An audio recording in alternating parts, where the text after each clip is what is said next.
Hello and welcome to Region Locked Light.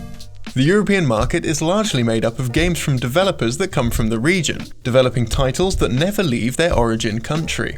The reason for their lack of localization could be from a difference in language or a lack of appreciation for the source material outside of where it comes from. When it comes to licenses used for children's TV shows, and with kids games being a pretty small market for most consoles, there isn't much profit to be seen in international endeavors. With that said, today we'll be taking a look at a few titles within Blast Entertainment's lineup. The company originates from the United Kingdom and was only active for around 3 years. During that time, they were able to publish several adaptations of popular shows, gaining the rights to release games for a number of TV series that are popular with the UK's audience. Blast published only a small number of games before their demise, all covering a variety of different TV shows and movies, with each demonstrating a complete lack of passion for the material. While we don't like to express our opinions over the titles we cover, we are willing to state that their lineup is little more than shovelware looking to make a quick buck. In this episode, Dazz and myself will be covering Little Britain the video game, Xena Warrior Princess,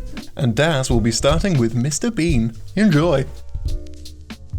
The Mr. Bean game was released in 2008 for the PlayStation 2, 2 years after the launch of the PlayStation 3 in the Western market. Based on the character of Rowan Atkinson, the popular British comedian and actor, the game follows the cartoon version of his most internationally known role. Clearly a game designed for children, included is a very simple overview tutorial video of the game's extremely basic controls. The player must guide Mr. Bean through a series of simple stages, collecting items and obtaining a number of jigsaw pieces from chests. They're able to jump and attack with items that are picked up throughout each stage. Each weapon only works against certain enemies, and must be selected to suit each scenario.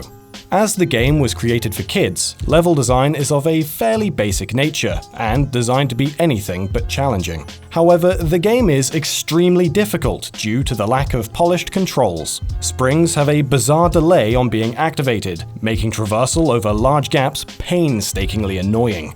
The reward for completion of each stage is a small clip of the original children's animated TV show, which seems to have little reflection on the game's plot, besides that of the first shown to the player when starting the game. Also included are whack-a-mole and jigsaw puzzle minigames. Being the last game published by Blast, it was developed by Beyond Reality Games, located in our hometown of Norwich.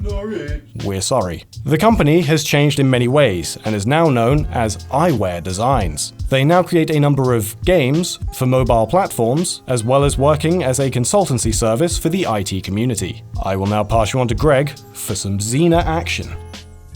Xena Warrior Princess was released on the PlayStation 2 in 2006 and was developed by EM Studios. The game shouldn't be mistaken for other titles from the franchise that were released internationally several years earlier by other developers. Focusing on Xena, the game throws the players directly into the middle of the story, with no introduction to the events leading up to it. Ares, god of war, has captured Gabrielle and chained her in a cell which is slowly being filled with water. In order for Xena to rescue her companion, she must fight her way through Ares' castle before Gabrielle drowns. At any point during gameplay, the player can pause their progress in order to check on Gabrielle and see how far the water has risen as they progress through the game.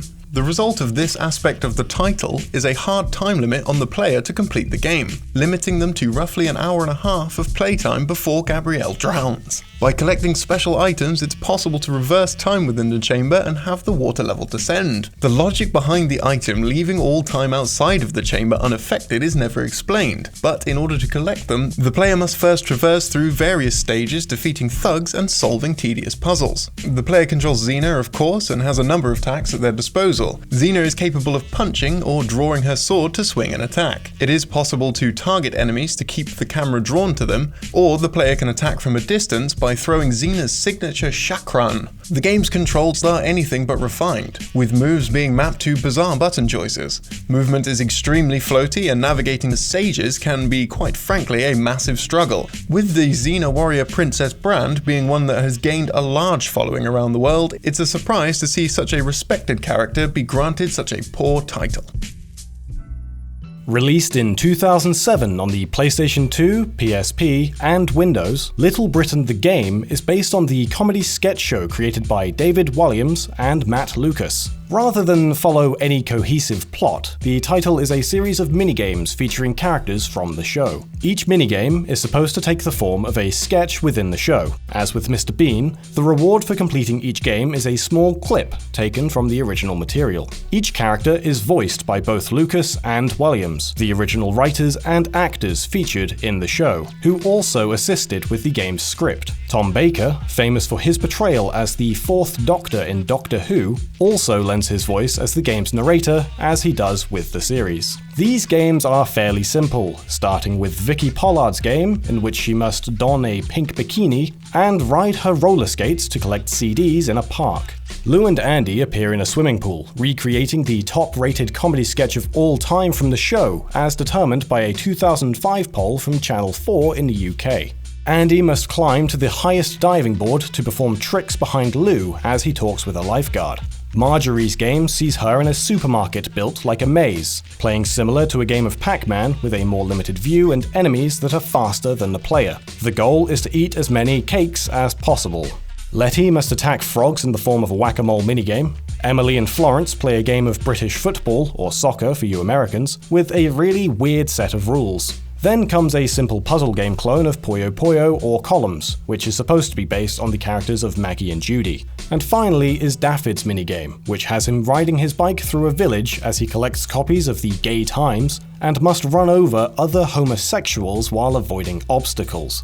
We noticed while playing this game how the addition of player input during the standard style of sketches from the show highlights the abhorrent nature of the situations that occur throughout the show. Many of the scenes featured have the player participate in negatively representing groups of people who are considered to be vulnerable to abuse. Having goals with positive reinforcement to negative actions highlights the issues of the game's adaptation. And while the original show uses these scenes to have people laugh at those acting out of line, the game does a poor job of discouraging this behavior. It's likely that the response from the industry is reflective of this portrayal of vulnerable people.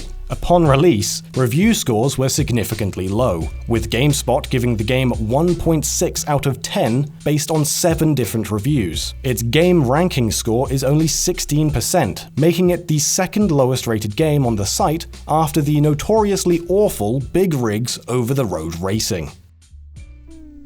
The reason for Blast Entertainment's catalogue of games never seeing international releases likely comes from a number of different issues. As each game released is based on a popular title, obtaining the rights to publish titles based on those franchises internationally would have posed an issue for the relatively small company. To add to that, with each game released being almost universally panned by critics, it's unlikely that the effort would have wielded much profit. Blast Entertainment was registered as having developer Andrew Payne as its director. His work for his primary company, Mastertronic, resulted in his obtaining of an OBE. In the United Kingdom, an OBE is awarded to those who provide significant contributions to the arts and sciences, or by providing significant public service work or charitable contributions. Andy Payne obtained his OBE from his work in the games industry. While the resulting products of Blast show a lack of quality, Payne's contribution to the trade organisation UKIE and the game's charity Games Aid should not be overlooked. His contributions outside of Blast Entertainment were of value. The evidence of Mastertronic's involvement in Blast Entertainment is scarce, with the company possibly attempting to distance themselves from the purposeful budget line of games.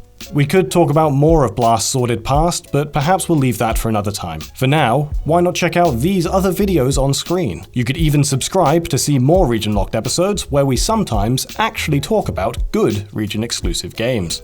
I hope you enjoyed being double-teamed.